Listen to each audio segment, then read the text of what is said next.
President Trump has stepped back from the brink. The anticipated military strike on Iran has been postponed, or perhaps abandoned altogether. This isn't weakness or indecision. This is recognizing a carefully constructed trap, one that could have dragged the United States into a quagmire, making Afghanistan and Iraq look like minor skirmishes.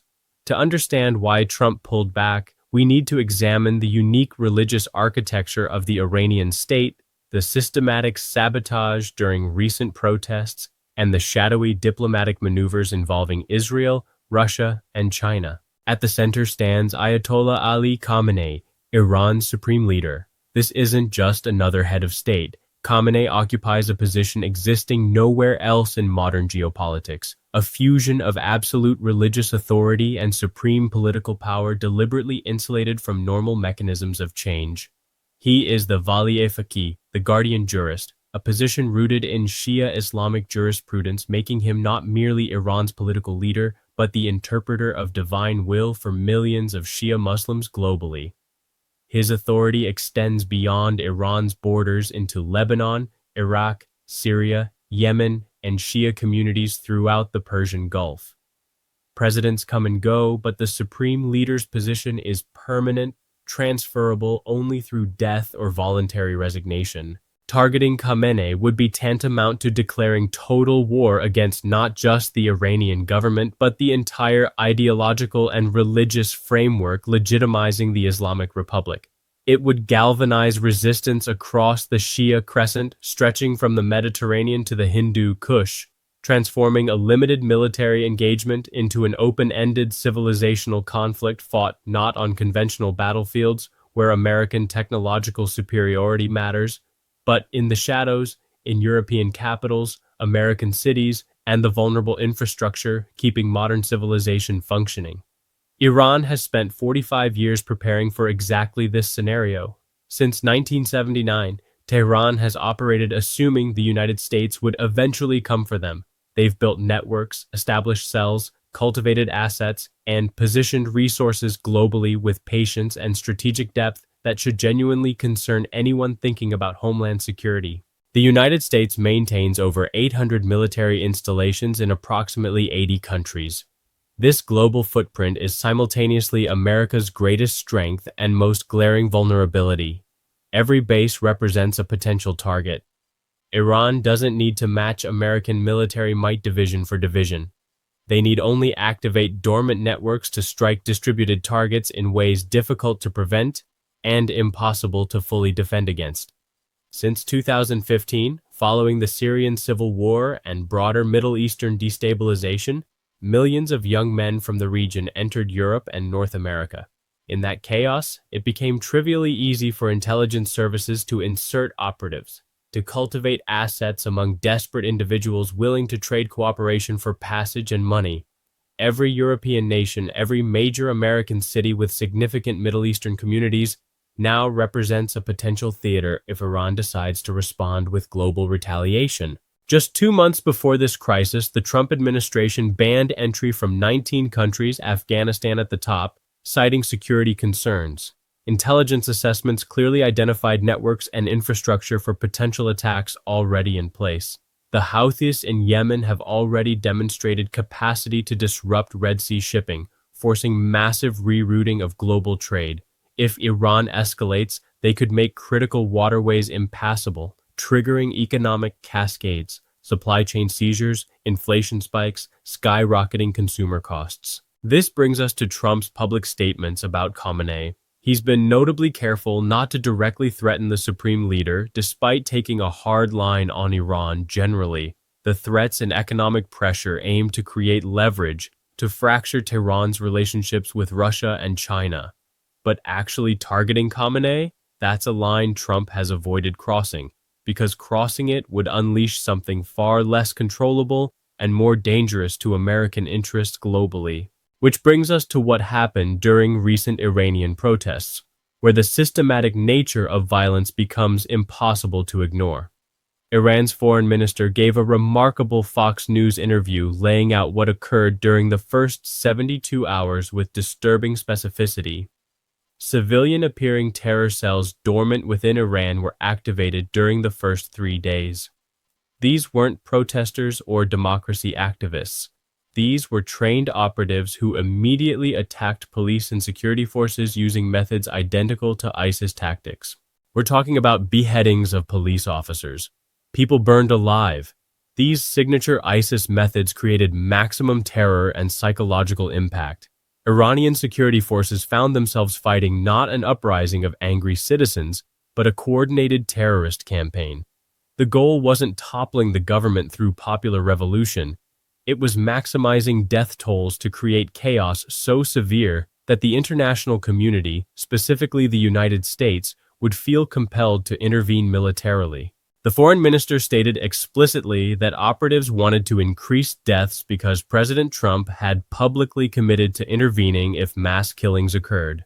This was the trap: create enough chaos, generate enough bodies, broadcast enough horrific imagery, and Trump would have no choice but to respond militarily. Once American forces engaged in Iran, there would be no clean exit. Death toll numbers in Western media ranged wildly: 2,000, 20,000, 30,000, CNN and Fox citing different figures without clear sourcing. This wasn't accidental, but information warfare designed to create impression of humanitarian catastrophe requiring immediate intervention. Now let's examine what was actually damaged, because this reveals the systematic, calculated nature of the operation. An Iranian journalist on the ground compiled a damage report based on direct observation during the unrest. The numbers are staggering and reveal a clear strategic pattern. 250 mosques sustained heavy damage. 20 religious sites were directly attacked. The Imamieh Mosque entrance in Golestan province was completely destroyed. In Tehran alone, over 500 vehicles were burned. 364 large stores and shops damaged. 419 smaller shops looted and heavily damaged, with destruction across 30 provinces. Medical infrastructure was specifically targeted. Rast and Ilham medical treatment centers suffered severe damage, some deliberately set on fire. 182 ambulances burned, not damaged, burned completely. Fire department vehicles and equipment worth $5.3 million destroyed. The financial system came under coordinated attack. Banks suffered losses exceeding $14 million. 317 bank branches completely destroyed. 4,700 branches suffered damage ranging from 10 to 90%. 1,400 ATMs severely damaged. 250 ATMs burned permanently out of service. Critical infrastructure was hit hard. Electrical grid damage estimated at $6.6 million. 265 schools and educational institutions seriously damaged. 3 major historic libraries set on fire. 8 cultural and historical sites suffered heavy damage. 4 cinemas across different cities burned. The pattern is unmistakable. This isn't random chaos or spontaneous rage. It's deliberate strategy to lock down state and society functioning.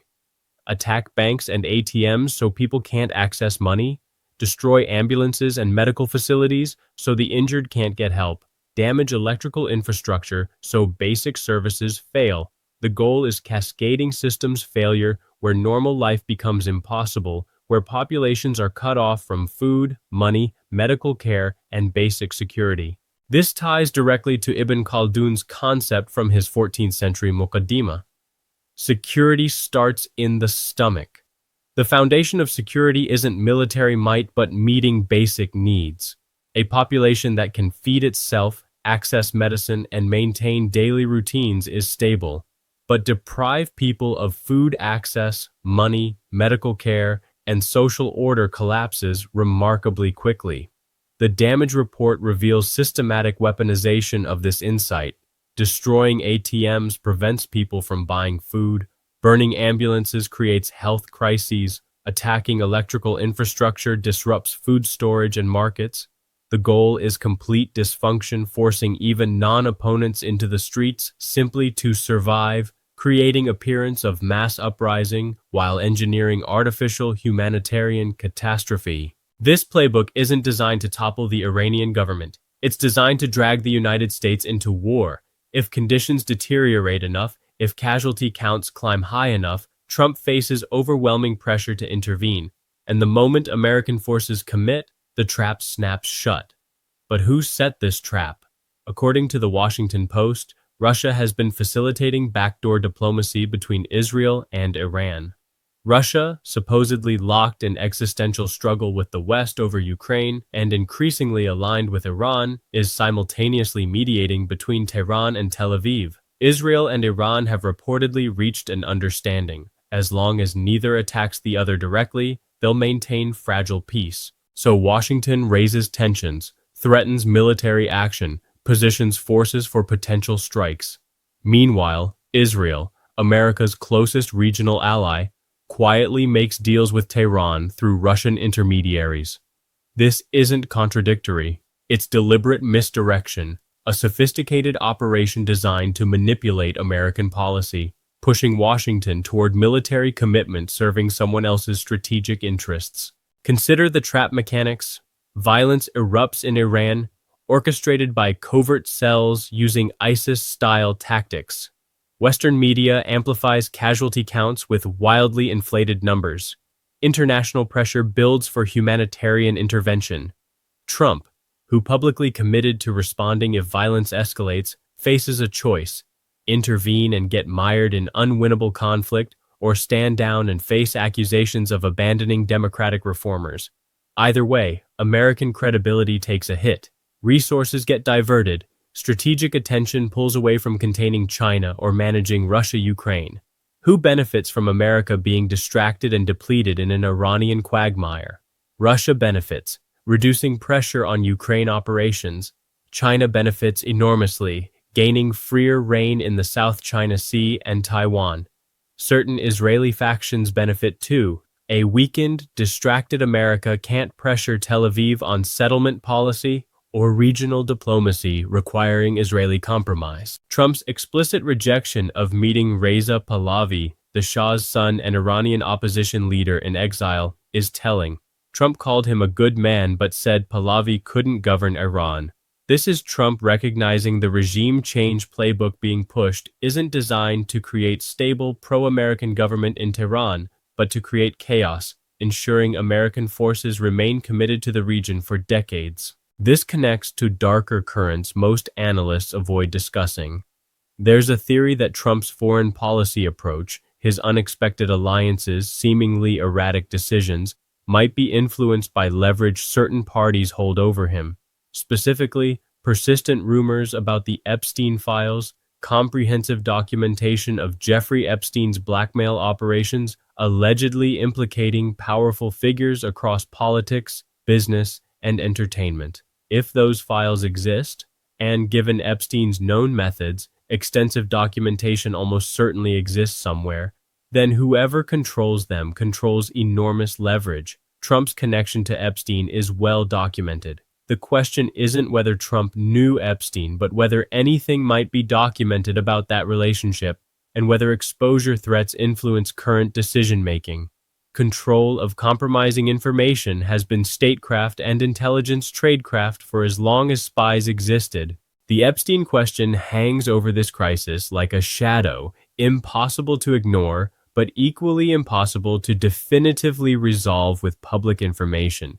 Trump backed down because he and his team recognized the trap, understood the violence wasn't organic uprising but orchestrated chaos designed to drag America into unwinnable conflict. They grasped that Israel plays a double game, publicly supporting American pressure while privately cutting deals with Tehran through Russian intermediaries. They calculated risks of activating Iranian sleeper cells across Europe and within the United States itself.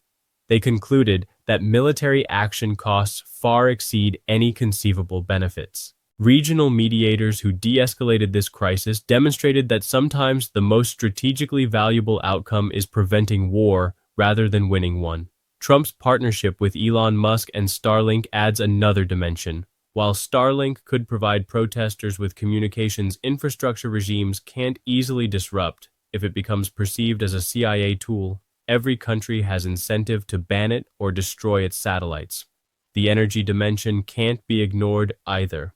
Iran sits on massive oil and gas reserves.